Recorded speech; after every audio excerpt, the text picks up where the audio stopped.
আসসালামু আলাইকুম। আমি মোহাম্মদ নিশান বাবু। আজকে আমরা ইংরেজি গ্রামারের নাউন নিয়ে আলোচনা করব। তো যাদের নাউন নিয়ে বিভিন্ন সময় কনফিউশন তৈরি হয়, আজকের ভিডিওর মাধ্যমে তাদের নাউন সম্পর্কিত সকল সমস্যা ক্লিয়ার হয়ে যাবে। তাহলে দেখি যে নাউন আসলে নাউন কাকে বলে। নাউন হচ্ছে কারো নাম বা কোনো ব্যক্তি বস্তু বা স্থানের নামকে বোঝায়। তাহলে যে ওয়ার্ড দ্বারা কোনো ব্যক্তি বস্তু এবং স্থানের নামকে বোঝাবে তাকে আমরা নাউন বলবো। যেমন দেখি যে রহিম, রহিম, করিম, ঢাকা, ম্যান, বয়, গার্ল, এটসেট্রা। তাইলে এই ধরনের যে রহিম এবং করিম দ্বারা আমরা ব্যক্তির নামকে বুঝাইছি এবং ঢাকা দ্বারা আমরা রাজধানীর নাম বুঝাই এবং ম্যান, বয় এগুলো দ্বারা হচ্ছে মানুষকে বোঝাই। তাহলে এই ধরনের যে ওয়ার্ডগুলো আছে যেগুলো হচ্ছে আমাদের ব্যক্তি বস্তু বা স্থানের নামকে প্রকাশ করবে সেগুলোকে আমরা নাউন বলবো। এরপর হচ্ছে যে আমাদের একটা জিনিস বুঝতে হবে যে আমরা কোন কোন ওয়ার্ডটা কোন নাউনের অন্তর্গত। যেমন ব্যক্তি আছে, কিছু সিঙ্গুলার ব্যক্তি আছে, কিছু প্লুরাল ব্যক্তি আছে, ব্যক্তিবর্গ আছে, তাদেরকে আমরা কোন ক্যাটাগরিতে ফেলবো। তাহলে এটার জন্য নাউন কত প্রকার বা নাউনের ক্লাসিফিকেশন এটা আমাদেরকে জানতে হবে। তাহলে দেখি যে নাউন কত প্রকার। নাউন মূলত হচ্ছে প্রধানত নাউন হচ্ছে দুই প্রকার। প্রধানত নাউন হচ্ছে দুই প্রকার। কি কি? এক নম্বর নাউন হচ্ছে কনক্রিট নাউন। কি নাউন? Concrete noun. এবং দুই নম্বর নাউন হচ্ছে অ্যাবস্ট্রাক্ট নাউন। Abstract noun. তাহলে কনক্রিট নাউন কোনটা?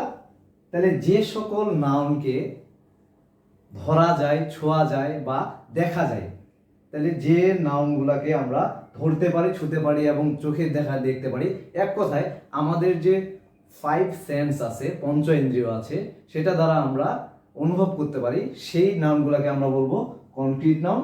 এবং যেগুলোকে আমরা সেই পাঁচটি ইন্দ্রিয় দ্বারা অনুভব করতে পারবো না, অর্থাৎ সিক্স সেন্স ব্যবহার করে আমাদের বিচার বুদ্ধিকে ব্যবহার করে কাজে লাগাই যে নাউনগুলো আমাদেরকে নির্ণয় করতে হয়, সেগুলোকে আমরা বলবো অ্যাবস্ট্রাক্ট নাউন। তাই এখন আবার কনক্রিট নাউনকে আবার চারটি ভাগে ভাগ করা হয়েছে। কনক্রিট নাউনকে কয়টি ভাগে ভাগ করা হয়েছে?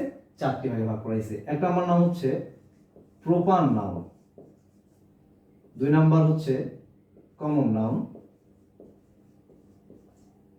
তিন নাম্বার হচ্ছে কালেকটিভ নাউন, চার নাম্বারটা হচ্ছে ম্যাটেরিয়াল নাউন। তাহলে ম্যাটেরিয়াল নাউন। তাহলে এই যে কনক্রিট নাউনের চার প্রকার এবং অ্যাবস্ট্রাক্ট নাউন, এই টোটাল পাঁচটা নাউনকে নিয়ে আমাদের আলোচনা করতে হবে। তাহলে দেখা যাক, আমরা প্রথমে আলোচনা করব যে প্রপার নাউন নিয়ে। আচ্ছা, এখন আমরা প্রপার নাউন দেখি যে প্রপার নাউন আসলে কি কি।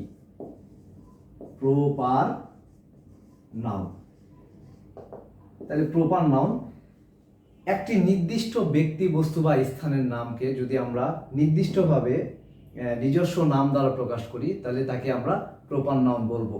যে কোনো স্থানের নাম বা কোনো ব্যক্তির নাম বা কোনো বস্তুর নামকে যদি আমরা তাদের নিজস্ব নাম দ্বারা প্রকাশ করি বা নিজস্ব নাম দ্বারা বোঝাই, তাহলে তাকে আমরা বলবো প্রপার নাউন। প্রপার নাউন যেমন হইতে পারে যে ব্যক্তির নিজস্ব নাম, আমার নাম নিশান।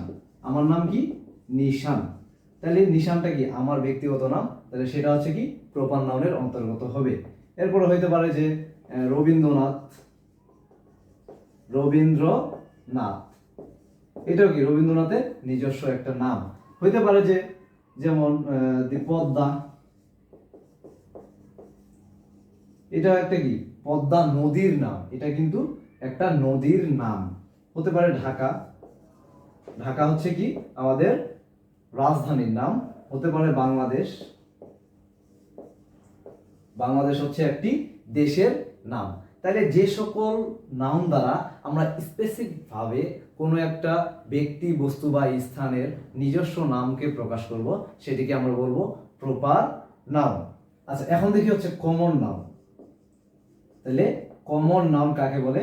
যে নির্দিষ্টভাবে কোনো ব্যক্তি বস্তু বা স্থানের নামকে যদি না বুঝিয়ে সমজাতীয় বা একই জাতীয় অনেকগুলাকে বোঝায়, তাহলে সেক্ষেত্রে তাকে আমরা বলবো যে কমন নাউন। যেমন হতে পারে কি?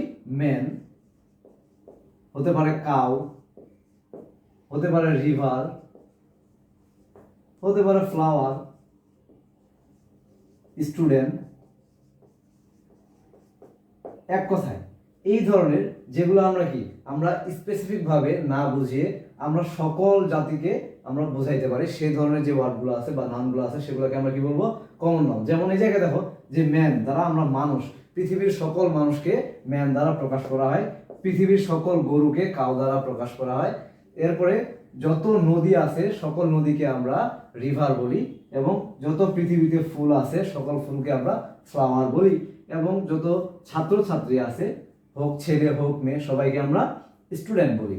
তাহলে এখন একটা জিনিস খেয়াল করি যে এই জায়গায় যে কমন নাউনগুলো আছে এই কমন নাউনগুলোরে যদি আমরা স্পেসিফিক ভাবে আলাদা আলাদা নাম দিয়ে দিই তাহলেই কিন্তু আমরা প্রপার নাউন পেয়ে যাব।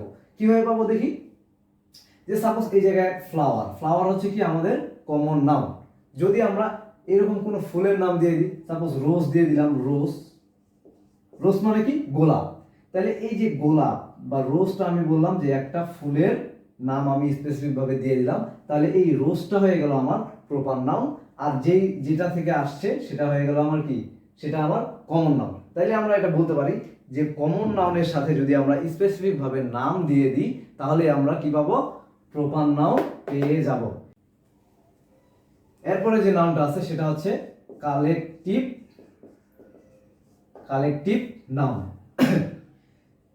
দুঃখিত। তাহলে কালেকটিভ নাউন কাকে বলে, যে কমন নাউনের সমষ্টিকেই আমরা কালেকটিভ নাউন বলতে পারি। কিভাবে বলতে পারি, যেমন কমন নাউন বুক, বুক হচ্ছে একটি কমন নাউন, যে বই। এখন এই বইয়ের সমাহার বা সমষ্টিকে যদি আমরা এক জায়গায়, বা বই অনেকগুলো বই যদি এক জায়গায় নিয়ে আসি তাহলে সেখান থেকে আমরা কি পাই, লাইব্রেরি পাই, তাই না? যে আমরা অনেকগুলা বই, তাহলে লাইব্রেরিতে কি থাকে, অনেকগুলা বই থাকে। তাহলে এই যে বুক বা বই সেটা হচ্ছে আমার কমন নাউন, আর অনেকগুলা বই যখন আমার একসাথে থাকে তাকে আমরা কি বলি, কালেকটিভ নাউন। তাহলে এই জায়গায় বুক হচ্ছে কমন নাউন এবং লাইব্রেরিটা হচ্ছে আমার কালেকটিভ নাউন। ঠিক সেম ভাবে আর্মি, পুলিশ, এরপরে গ্রুপ, ক্লাস, এগুলোকে আমরা প্রত্যেকটাকেই কালেকটিভ নাউন হিসেবে বলতে পারি। যেমন আমরা কোনো জায়গায় যদি আর্মি, অনেকগুলো আর্মি দেখি তাহলে আমরা কিন্তু আর্মি বলি, বা পুলিশ অনেকগুলো দেখলে আমরা পুলিশই বলি, যে ওখানে পুলিশ আছে।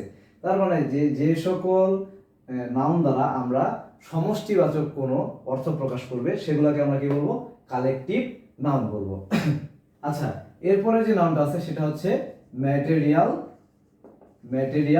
নাউন। তাহলে ম্যাটেরিয়াল নাউন কাকে বলে, যে নাউন দ্বারা কোনো উপকরণ বা উপাদানকে বোঝায় তাকে আমরা ম্যাটেরিয়াল নাউন বলবো। যেমন gold, milk, rice, sugar, salt, এই ধরনের যত ওয়ার্ড আছে যেগুলো দ্বারা কি, যে আমাদের উপকরণের নামকে বোঝায় সেগুলোকে আমরা কি বলবো, যে ম্যাটেরিয়াল নাউন। তাহলে এই জায়গায় একটা মজার জিনিস আছে যে ম্যাটেরিয়াল নাউন দ্বারা যে বস্তুগুলো আমরা উৎপন্ন করে থাকি সেগুলোতে আমাদের ম্যাটেরিয়ালটা থাকতেও পারে অথবা নাও থাকতে পারে। যেমন দেখি যে the ring is made of gold. তাহলে এই জায়গায় দেখি যে the ring is made of gold.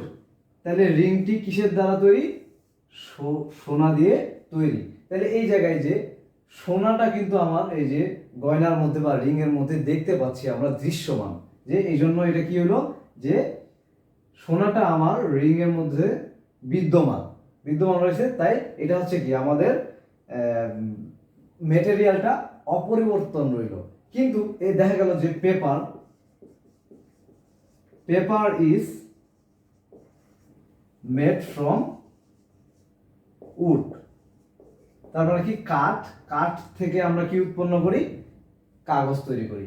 তাহলে এই যে কাগজের মধ্যে কি আমরা কাঠ দেখতে পাই, আমরা কিন্তু কাঠ বা ওই যে ম্যাটেরিয়ালটা আছে সেটাকে আমরা দেখতে পাই না। তাহলে এই গেল মোটামুটি ম্যাটেরিয়াল নাউনের কথাবার্তা। এরপরে যে নাউনটা আছে সেটা হচ্ছে আমরা আগেই পড়েছি যে অ্যাবস্ট্রাক্ট নাউন। তাহলে এখন আমরা দেখি যে অ্যাবস্ট্রাক্ট নাউন। তাহলে যে সকল নাউন দ্বারা কোনো ব্যক্তি, বস্তু বা স্থানের দোষ, গুণ, অবস্থা, পরিমাপ এগুলা প্রকাশ করে সেগুলোকে আমরা বলি অ্যাবস্ট্রাক্ট নাউন। যেমন হইতে পারে যে অনেস্টি, কাইন্ডনেস, হতে পারে চাইল্ডহুড, আবার হতে পারে এরকম রিলেশনশিপ এটসেট্রা। তার মানে এক কথায় কি, যেগুলো আমরা হচ্ছে কি আমাদের সিক্স সেন্স ইউজ করে যেই মানে ওয়ার্ডগুলো আমরা ব্যবহার করে থাকি সেগুলোকে আমরা কি বলবো, অ্যাবস্ট্রাক্ট নাউন।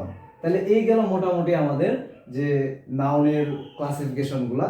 যে কনক্রিট নাউন, নাউন প্রধানত দুই প্রকার, কনক্রিট নাউন এবং অ্যাবস্ট্রাক্ট নাউন। এবং কনক্রিট নাউনকে আবার চার ভাগে ভাগ করা হয়েছে: proper noun, common noun, material noun এবং কালেকটিভ নাউন। আর এই যে অ্যাবস্ট্রাক্ট নাউন, এই পাঁচটা নাউন মিলে হইলো আমার টোটাল হচ্ছে নাউনের প্রকারভেদ। এখন আমরা নাউনের আরেকটু ক্লাসিফিকেশন দেখব, যে নাউনকে আবার দুটি ভাগে ভাগ করা যায়। একটি হচ্ছে কাউন্টেবল নাউন, একটি কি কাউন্টেবল নাউন, আর আরেকটি হচ্ছে আনকাউন্টেবল নাউন। আনকাউন্টেবল নাউন, তাহলে যে সকল নাউনকে আমরা গণনা করতে পারি বা গুনতে পারি সেগুলাকে বলে কাউন্টেবল নাউন, আর যে সকল নাউনকে আমরা গণনা করতে পারি না সে সকল নাউনকে বলে আনকাউন্টেবল নাউন। এর মধ্যে দেখো যে proper noun, common noun, collective noun, এই তিন ধরনের নাউনকে আমরা গণনা করতে পারি। তাই প্রপার নাউন, কমন নাউন এবং কালেকটিভ নাউনকে আমরা কাউন্টেবল নাউনও বলতে পারি। এবং আনকাউন্টেবল নাউন হচ্ছে, একটা হচ্ছে ম্যাটেরিয়াল নাউন আর অ্যাবস্ট্রাক্ট নাউন। তাইলে ম্যাটেরিয়াল নাউন এবং অ্যাবস্ট্রাক্ট নাউনকে আমরা গণনা করতে পারি না, বিধায় এগুলাকে আনকাউন্টেবল নাউনও বলা যায়। তো এই গেল মোটামুটি আমাদের নাউনের যে আলোচনাটা, আমাদের কোন নাউনটা কোন নাউনের কোন ক্যাটাগরিতে ফেলবো আমরা নাউনগুলোকে। তো আশা করি এই ভিডিওটা সবার জন্য উপকারে আসবে। আমার জন্য দোয়া করবেন। সবাইকে আসসালামু আলাইকুম।